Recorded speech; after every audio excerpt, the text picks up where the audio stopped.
اور یوں ہی جھوٹ جو تمہاری زبان پر آ جائے مت کہہ دیا کرو کہ یہ حلال ہے اور یہ حرام ہے، تاکہ اللہ پر جھوٹ باندھنے لگو۔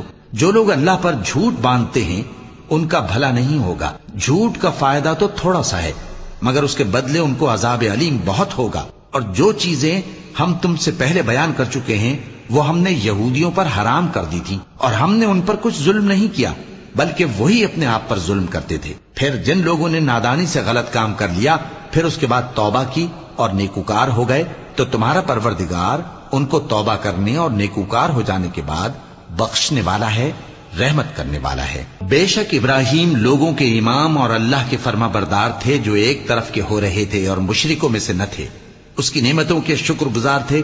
اللہ نے ان کو برگزیدہ کیا تھا اور اپنی سیدھی راہ پر چلایا تھا، اور ہم نے ان کو دنیا میں بھی خوبی دی تھی اور وہ آخرت میں بھی نیک لوگوں میں ہوں گے۔ پھر اے نبی